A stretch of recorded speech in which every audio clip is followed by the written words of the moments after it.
Okay, so as noted, cylinder 1 is at TDC, and I was about to check the clearance. I got two problems though.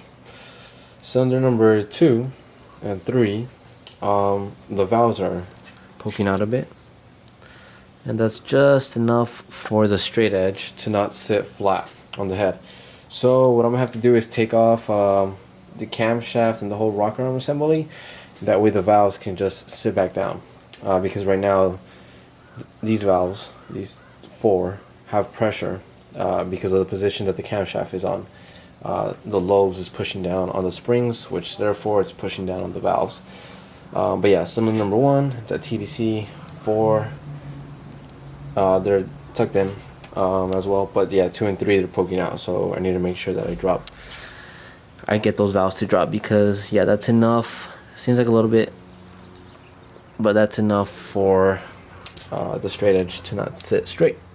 So I'm gonna go ahead and take that off. Now, before I do that, I gotta make sure that the valves don't touch the table, because then I'm gonna run into problems and they might get damaged. So in order to prevent that, I'm gonna go ahead and I'm gonna go ahead and place a wooden block on the engine head. I'm gonna have it sit on this side and on this side, just this little piece. Very inconvenient. There are engine head stands, but I don't have any at the moment, so I do need to get some, because if I set this flat on the table, these valves are going to touch, and that's a big no-no. I could put the dowel pins. That's how it was sitting before. I wasn't running into any issues. There's clearance on the bottom, but yeah, I'm gonna go ahead and suspend it or lay it on those wooden blocks on these edges here. That way the valves don't touch.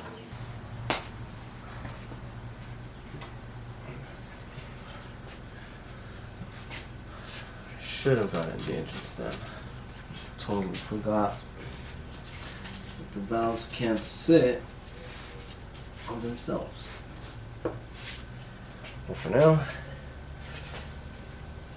you gotta make your own engine stand. At least a head stand. Okay, perfect.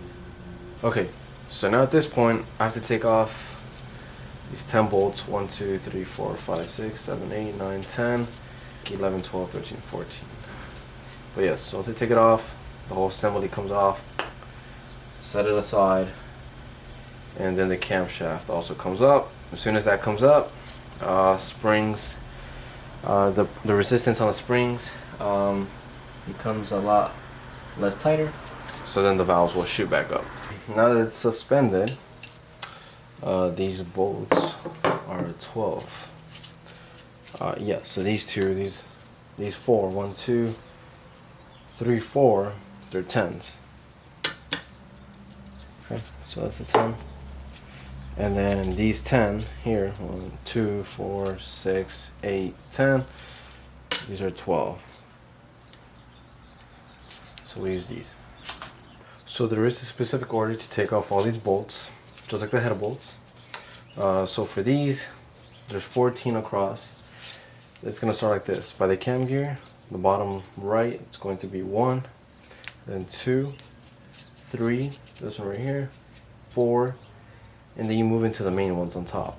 5, 6, 7, 8, 9, 10, 11, 12, 13, and 14. That's how you go about it. Try to use one of the short ones. I can't find the damn short one. I'm not sure where it's at. For number 1, it's going to be a 10. And do use a breaker bar. Sockets, I'll tell you this much. They might, the actual, the ratchet might break off. So it's not fun when that happens. And give it a 1/4 turn every time you loosen these. Don't loosen them all the way. So we did 1, so this is going to be 2. And after that, we're going to do 3.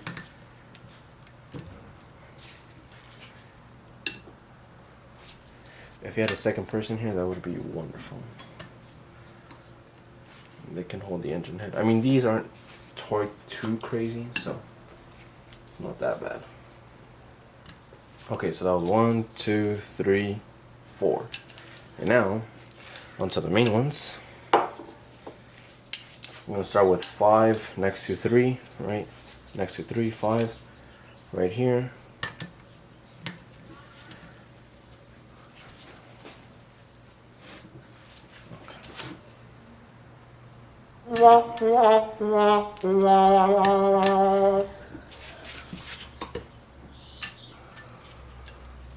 Yeah, they don't like this. This whole procedure was about to go left for me. I knew it was off. Let me see. Where's that damn freaking socket? Where is it? Freaking bastard. About to make my day go left. This is the 10. This is right. But that 12 felt freaking awkward. Give me a second. Hold on. Okay, well, anyways, I can't find this guy, but whatever. So, yeah, so you guys saw that, right? Like, it was spinning, and I was like, what the hell? When I first tried it on, I was like, what the... I don't know. I guess, oh my god, it's maybe one of the tall ones. I don't know. Maybe I thought I had worn it out too much. But no, it's because I had a 13 in my hand when I thought I really had a... I thought I had a 12, when in reality I had a 13. But this is a 12, so this one's perfect. Yeah, look at this. Look, no spin. That thing was weird, man. Anyways, that was about to be a bad day. Oh, and this is a short one. I feel like for these, you know, it's better to have a short one.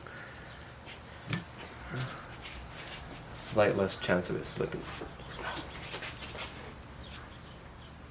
Oh, this is gonna be...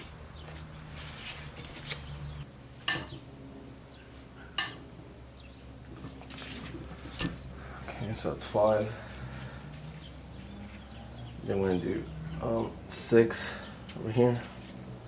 Can you imagine that thing just kept slipping and slipping and slipping? And I was like, bro, it's not supposed to slip like that. 6, 7.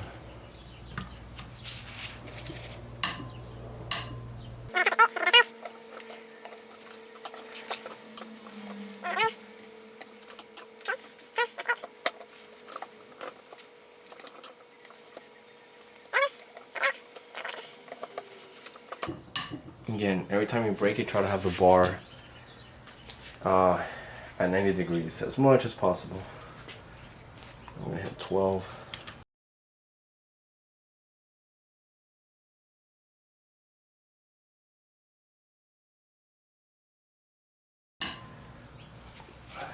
$13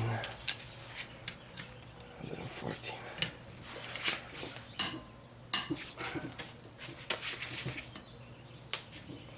Okay, cool. So that's one full run through. A quarter turn, approximately. All 14, right? 1, 2, 3, 4, 5. We have 6, 7. Whoa, what the? 7, 8, yeah. 8. We have 9, 10, 11, 12, 13, 14. This thing gets confusing fast with all these other extra bolts around here. But yeah, so that's one pass. Give it a second pass. So we just keep going.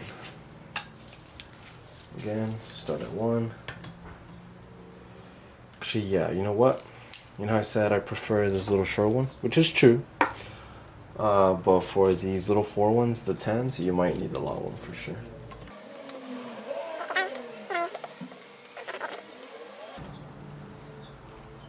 Four. Swap to the 13.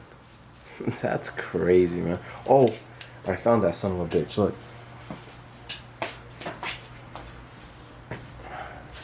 I tend to put a lot of these sockets in my pockets. Look at this son of a bitch. 13. Still was about to give me a bad day. Look at this. Yeah, that's not, dude. That's not how it's supposed to sit. This is how it's supposed to sit. Like this. That's how it's supposed to sit. That 13 was all bad, man. But anyways, here we are doing it correctly. Round 2. Oh yeah, that's another thing. Use a 6-point socket. Don't use the 12-point.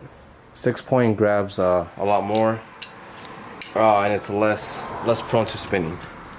12 shouldn't spin, but you know, just in case.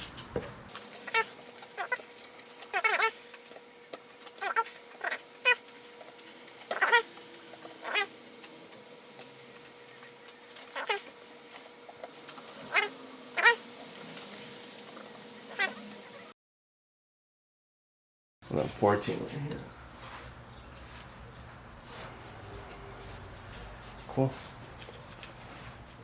And then at this point you can just run through all of them. At this point you can just spin them out. Or actually don't take them out completely, just enough to the point where it's like loose. So 1, and we're doing 2.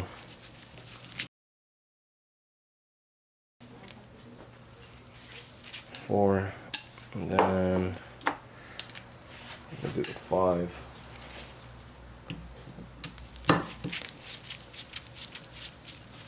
6.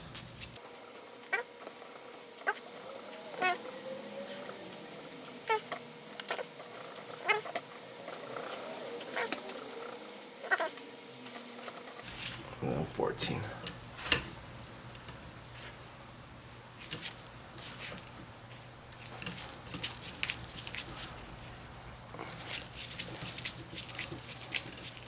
All 14 of the bolts have been loosened, and because of that, if we look down here, now I have total clearance. You see, piston number 1, valves were already tucked in since it was at TDC.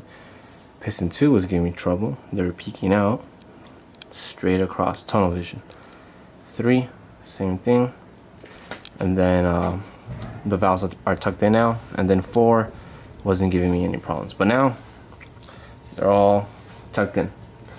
So from here on now, I kind of don't have to take off the rocker assembly now off, but I should. As you can see, it's separating there already. Little spots, right there, right there, right there. Unlikely that it'll fall off if I flip the head over, but I'm pretty sure you guys would want to see how the rocker assembly comes out. So yeah, I'll just go ahead and take off the rocker assembly, because if I take off the rocker assembly, I mean, I can't leave the camshaft in there, because then the camshaft is gonna fall out. So I'm sure you guys wouldn't mind seeing how that looks like. So all of them are loosened up, all 14. Yeah, so don't take them out, just you should be able to like pull them out, then just drop them in there. You should be good. And so at this point, see, the springs are here, and since the rocker arms and everything are disconnected, that's why the spring has less resistance, and that's why the valve is not poking down, but now it's tucked in again. So that's the logic behind that. It's ready to pull out. Be careful, because this assembly can pop out, so when you lift up, compress. Okay, so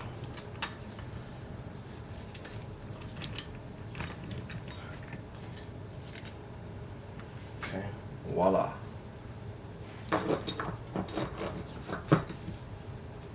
Beautiful.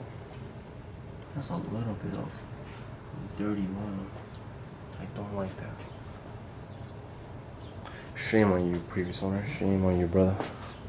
We have successfully removed the rocker arm assembly, exposing the camshaft, the lobes, cam gear, obviously. So the camshaft just pops right out.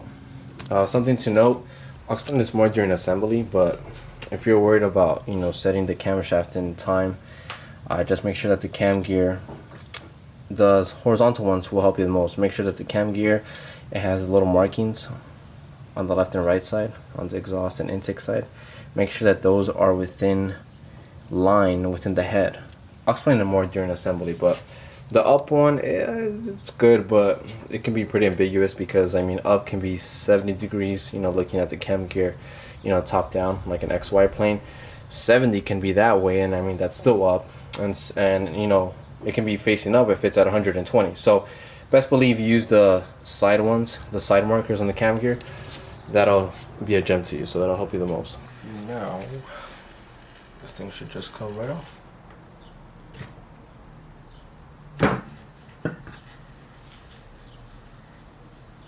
Cool.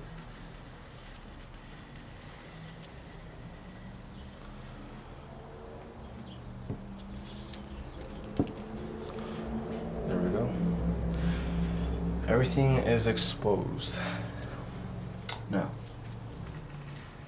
time to flip it over.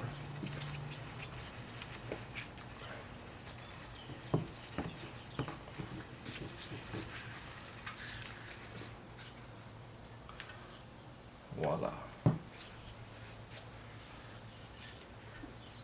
See, this is where the engine headstand comes in handy. Since they're V-shaped, you just set it down like that, and it will hold it. But it's okay. We'll work with what we got right now. Perfect.